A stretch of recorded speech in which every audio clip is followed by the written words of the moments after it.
You're listening to Up and Vanished, episodes 1 through 5, styled by Latote. Latote is a fashion subscription box that brings name brand clothing right to your doorstep for a low monthly fee. Go to latote.com and use the promo code VANISHED and get 50% off your first month. That's latote.com, promo code VANISHED. Previously on Up and Vanished. I had never heard that she went to a student's house in between the pageant and the barbecue. I've heard that in the talk around town. Is there any way to find out who that student was? Good gracious, that's been 10 years or more ago. They found full profile of white male DNA on the glove. And it's been entered into the Georgia DNA database, and it's been entered into CODIS for like 10 years, and there's never been a match. You know, there was a side of Tara that I didn't know. Very free with men, and one of them was a student, Anthony Vickers. Hey, is Anthony there? Man, this stuff's kind of a little funny talking about. Did you have any involvement in Tara's disappearance? No. Was there someone else in Tara's house that day? Oh, yeah, there was. He's some guy from Perry. Detective Heath Dykes, Perry Police Department. So he drove there with the sole intent of checking on Tara. Oh, yeah. Do you think it's odd that Heath Dykes didn't see the glove on the ground? I think it's unusual. You're dealing with a veteran detective. Is there any chance she might have left under her own free will with someone that she knew? I think that's how it started out, and then something went very wrong after that. I mean, I really do feel like it is an abduction at this point. The one person who has been vetted the most is her ex-boyfriend, Marcus Harper. He was absolutely tired of her. She was crying and was upset about something. She was very irrational, and she told me that if she found out I was dating someone, she would commit suicide. The only thing that the dogs showed any indication to was a burned house that had burnt down actually when we were down there. In this situation, we determined that they were responding to some septic lines or sewage. What I'm about to read you has never been released to the public. Tara's emails. On October 14th, Tara sent Marcus's mom an email. Tara says this: "Just remind Marcus what I said about something happening to me or even him. He leaves it like this, and something may happen to me."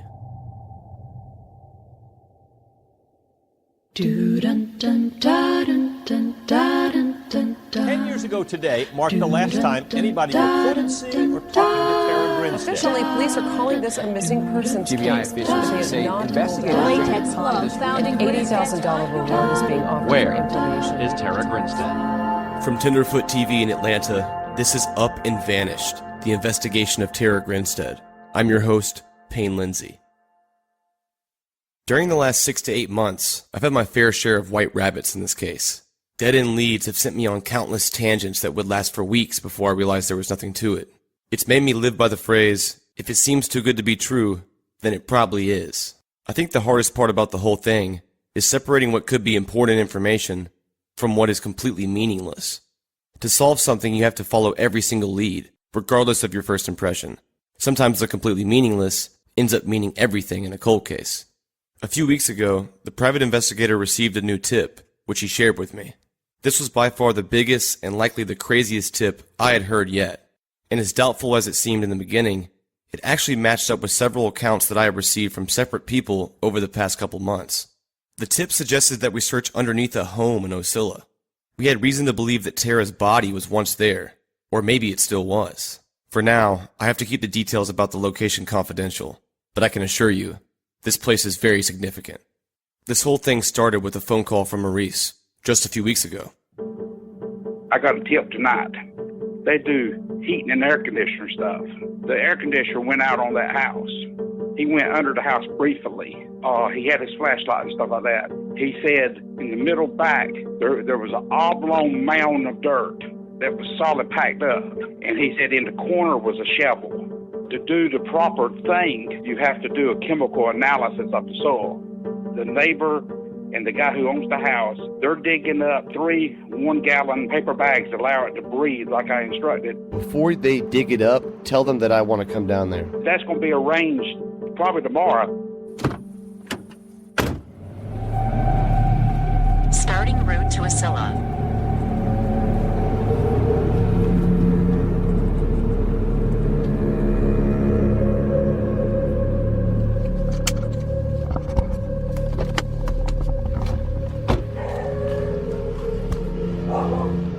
I was repairing some air conditioning ducting and got under there, and it looked like where something had been buried because the rest of the house is flat. The dirt is, and then there's that mound. Maybe they can figure it out with the soil sample. I had my younger brother with me to help run the audio, and I was filming with my camera. We were on our hands and knees, inching our way through the crawl space. Our goal was to fill several brown paper bags full of soil. Then we would run forensic tests to see if a body had ever been there. A local from Osceola helped us with the dig, but he wished to remain anonymous. A crawl space in general is pretty spooky, but this one in particular was very eerie. It was dark, and we could only see in front of us with our headlamps. In the back corner was a huge mound of soft dirt. This is why we came here. There's like a whole mound of dirt right here. It's pretty soft looking. Yeah. Is that normal, or is that what kind of drew attention? Yeah, that's what drew attention. This area of dirt was about 6 to 8 inches above the rest of the ground around it. And I kid you not, it looked like the exact dimensions of a human body. About 6 feet long, 3 feet wide. And the dirt was soft. So soft that your hand would sink down up to your elbow when you were digging in it. Every second I feared I would see something that I would never be able to unsee. Definitely doesn't look natural. We kept our flashlights aimed towards the shovel, and we gathered a few pounds of soil, sifting through it as we put it in the bags. Some of it looks kind of white, chalky. Yeah, that's what I was looking at. That looks just like that other piece I found. It's hard. Like it's the inside tread of a shoe. Where's that little pile you made? Right here. There's 3 paper bags over there.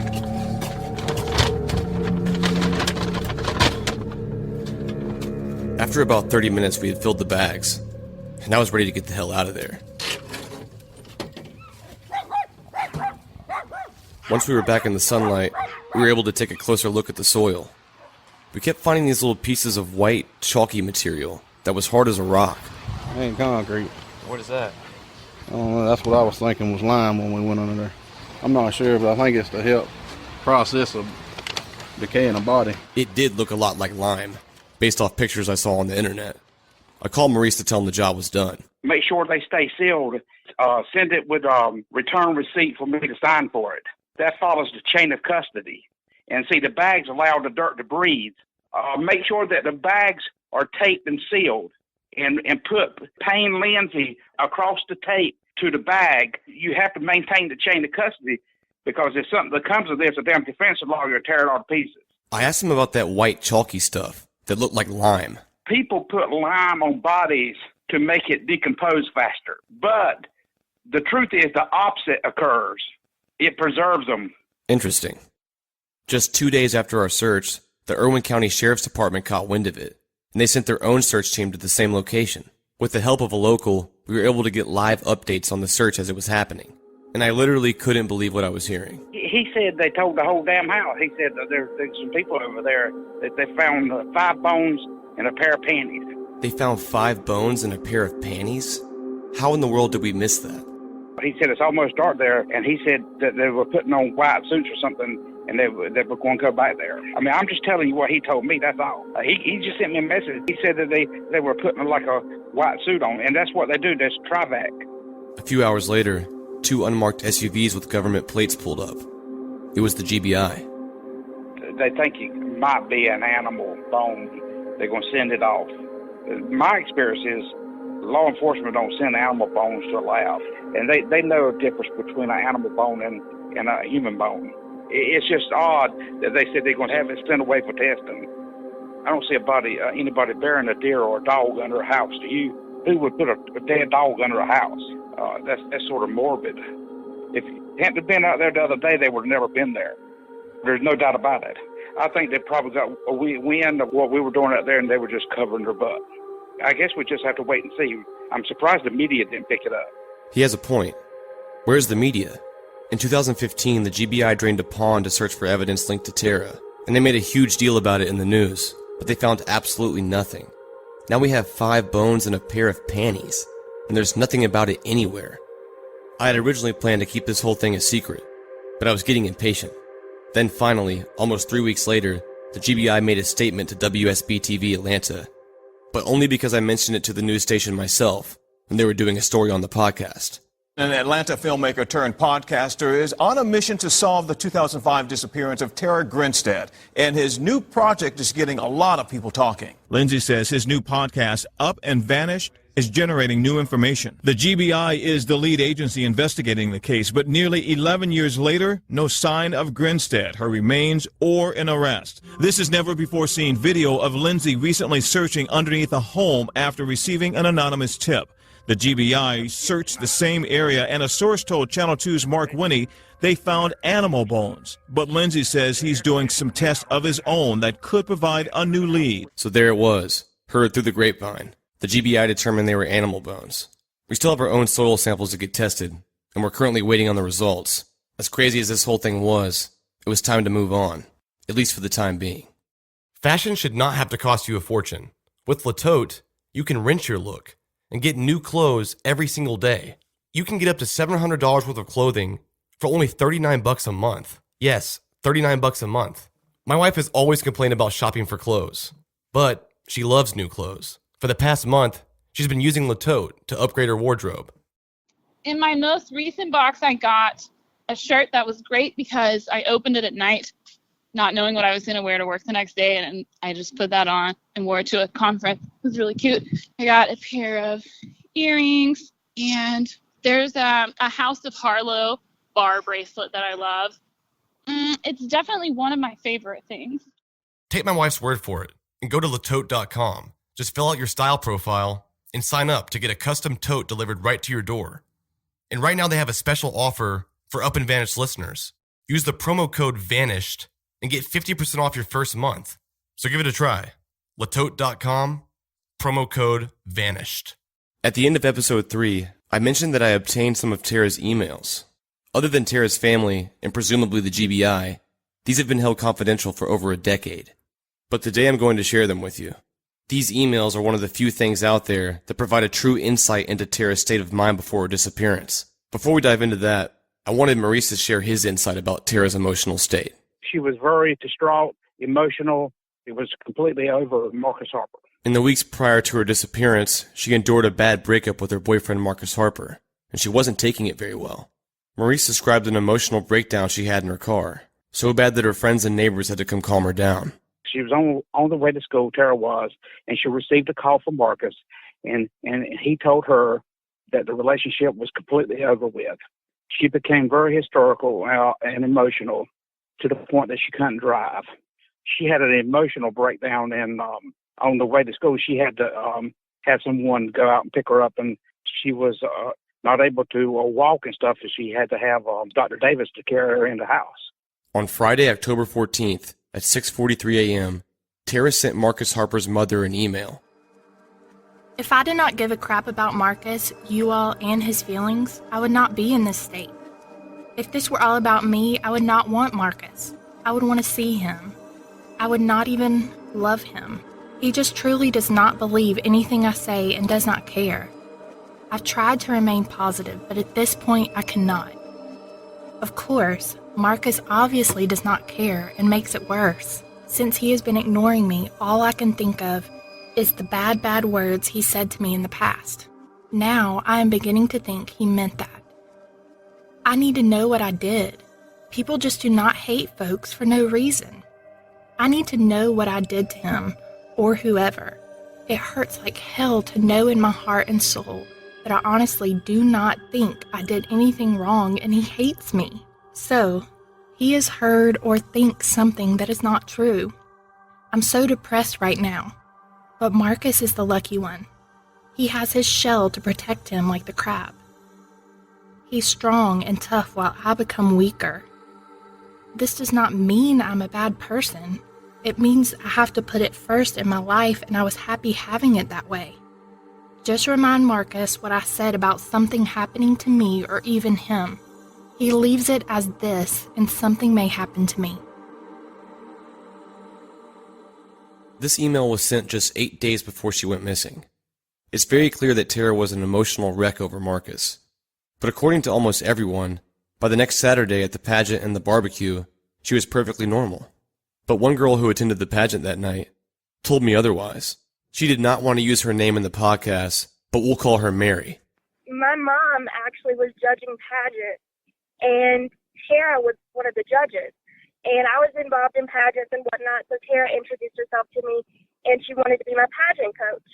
So we started off with that, and she actually had a Relay for Life pageant one year, and I decided to enter it. Well, I ended up winning, and I was one of her queens, and we went to all these events, and she was always just so bubbly and just did so much, and just had an attitude of, being so welcome to everyone. She was a great person. And the sweet potato pageant, you obviously know about that. She was at it that night, but unlike what everybody else is telling you from what I've heard so far, there was something about her that was different. She was not, normal or anything like that night. She was acting really odd. And the reason I know that is just because she was always so bubbly and would talk to everybody. And, that night she was just so to herself.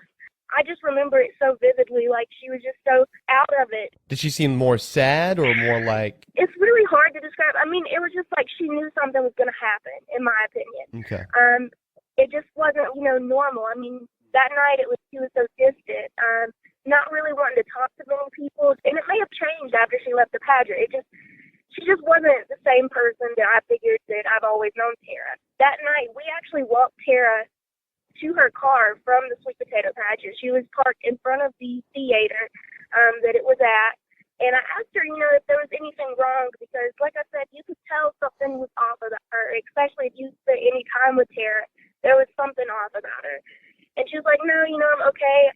And we were like, okay, and I hugged her, and that was the last time I had seen her. And she waved to my mom across the street, got in her car, left, and I had no idea what she did after that. Had you seen her in like the 2 weeks before that? Yes, we actually had a parade. There was a Relay for Life in Irwin County that I had won. That was the pageant, and that was I think one of the last times that I saw her. But she had a boyfriend there with her. I'm not sure what his name was. I can't remember. He was tall. I know she had a boyfriend that was in the armed forces or something like that, and this was apparently a new boyfriend. At this point, I had learned of a bunch of different men in Tara's life. But who was this? She said she couldn't remember his name, but if she ever did, she'd let me know. I didn't see of him very much other than that. I mean, I think that was the only time I saw him. But her ex-boyfriend was very unhappy about it. The majority of people around here believe that her ex-boyfriend did something and that cops were involved in it, and that's why a lot of people can't put anything together, is because somebody on the inside did something, especially since her ex-boyfriend had so many friends in that field and had a lot of knowledge with that. Around here, it's so small of a town, somebody would know something, and somebody does, and they're just not saying anything. Like I said, though, the night of the sweet potato pageant, she knew something was going to happen. I'm really positive about that. She knew something was going to happen. She just was not her normal self, and everybody can tell you that she was, but I know that she was not acting normal. In the last episode, I interviewed a lady in charge of the cadaver dogs during the search for Tara. She told me that the dogs only hit once on a burned house near the area, but it turned out to be a septic line. I started researching more into the fire and obtained a copy of the fire marshal report. Everything about it just seemed really suspicious. In running a business, one of the most important things is the people who work for you. And hiring the perfect candidate can not only be stressful, but really time-consuming. With ZipRecruiter.com, you can post your job to 200 plus job sites, including social media like Facebook and Twitter, all with one single click. You can find job candidates in any city or industry nationwide. You just post the job once and watch your qualified candidates roll into ZipRecruiter's easy-to-use interface. There's no more juggling emails or calls to your office. With ZipRecruiter, you can quickly scan candidates, rate them, and hire the right person fast. If you run a business and you're looking for your next hire, ZipRecruiter.com is where you need to go. And right now, Up and Vanished listeners can post jobs on ZipRecruiter for free by going to ZipRecruiter.com/vanished. So, if you're looking for the perfect hire, look no further.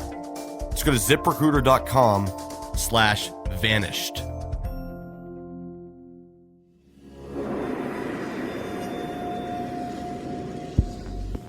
On November 8, 2005, an alarm was received by Irwin County Communications Center about a fire located at 425 Snapdragon Road, just outside of Ocilla. The name of the person that reported the fire is unknown.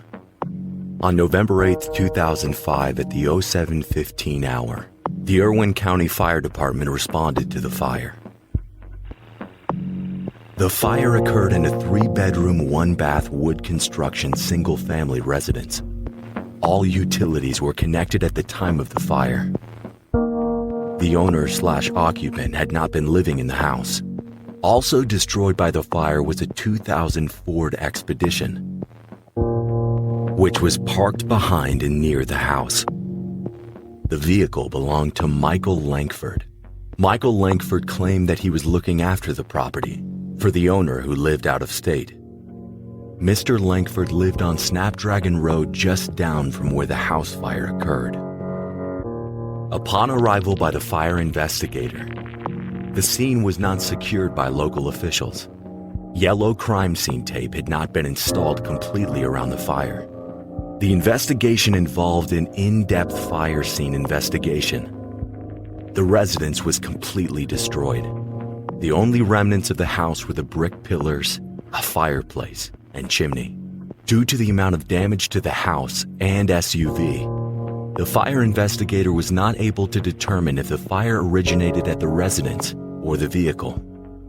Accelerant Detection K9 examined the scene and made one indication on the ground beside the driver's side of the vehicle. However, it was determined to have likely come from the vehicle's gas line. The cause of the fire was ruled undetermined and remains the same to date. To determine if the fire was connected to the disappearance of Tara Grinstead, different cadaver dogs were used on different occasions to examine the burnt house. The dogs hit in the front part of the house. The investigators determined that the dogs were hitting on a septic line at the house and not a dead body. The fire marshal report that I have right here says the cause of the fire is unknown. The report was filed by a man named Vernon Singley, the fire marshal at the time of Tara's disappearance. I was lucky to get a hold of him last week. I wanted to know why they couldn't figure out what caused the fire. Okay. I can tell you what led us to that determination, because we ended up having to sift that scene out. When we arrived at that scene, it wasn't nothing but one big black spot. And I remember it had one chimney standing in the middle of this house. Wow. You put charcoal on a grill, and you just let them burn out on your grill, charcoal like you're gonna grill a steak. That's basically what we got. We didn't have nothing but coal. It was completely burnt. All structures, all members, and everything. It was like a country home or a vacation home, for some owners like in Florida. Now, it did have electricity running through it, but since there's no activity in it, it's kind of like a little suspicious. You know what I'm saying? Just why all of a sudden would this house just catch fire?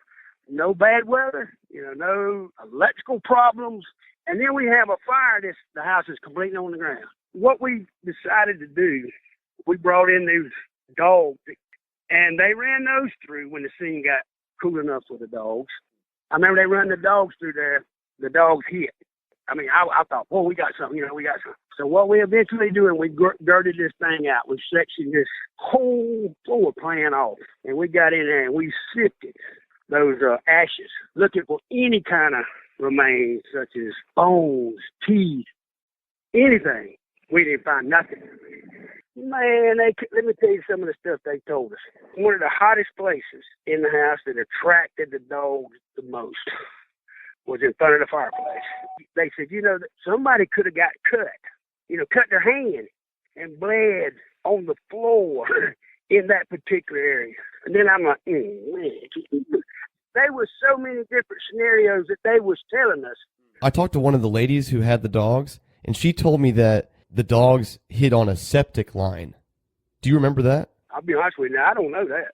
Did she say it about somebody could have bled there? Or? This is what she told me. She said that her dogs made a hit, like you said, by the fireplace for what could be human remains. And she said that one of the GBI people or whoever was there said that it was probably a septic line. The GBI was there. I don't know what they told them, but I know I didn't tell them there was no septic. I ain't heard nothing about no septic tank. What do you make of that car that was found on the property? Yeah, it was like a Ford Explorer or something. What do you make of that? It was sitting close enough to it and to the fire. I mean, I don't know. I don't. Did you ever remember seeing the owner of the vehicle? Did he ever come up there when you guys were there? Basically, are you telling me that somebody other than the folks in Florida owned that? A guy named Michael Langford owned the vehicle. It was not the homeowner did not own that. And he didn't own the house. I don't remember that. I don't. And why? I mean, I'm gonna be honest with you. I don't remember nobody saying nothing about what you saying about that. I can't believe somebody didn't come up in the middle of the day and tell us that. Why was this vehicle there is what I'm getting at now. I mean, I don't remember nobody talking about we're going to interview this guy. Or, everybody was over there with us that day. I can't believe nobody didn't say nothing like that. Now you got me curious. I hope somebody done checked into it, because Vernon didn't. Why did the fire marshal not know about the septic tank? Was that ever really a thing? And what about Michael Langford? Why would they leave out the fact that the car belonged to him and not the homeowner? The fire marshal should know that. And why was his car really parked there in the first place? Okay, you there? Okay. What do you know about this Michael Langford guy?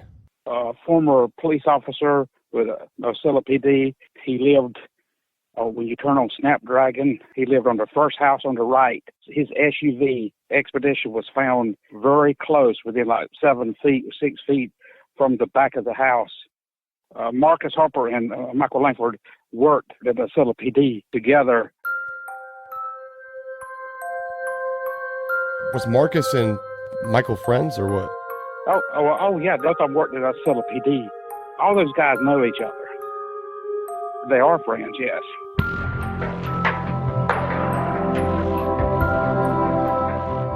Thank you guys for listening to episode 4 of Up and Vanished. Starting next Monday, each week in between a new episode, I'm releasing a smaller episode called Case Evidence, where I break down all the finer details about the case. You can actually call in and leave a voicemail on a number we set up for the podcast. You can leave a question about the case, and we'll answer it next week. The phone number is 770-545-6411. Again, 770-545-6411. I've decided to make the Up and Vanish podcast a total of 12 episodes, which will be split into 2 seasons with 6 episodes each. That means there's only 2 episodes left this season, and the season 1 finale will premiere on October 24th. Season 2 will premiere in January. Again, guys, thanks for listening, and see you next week.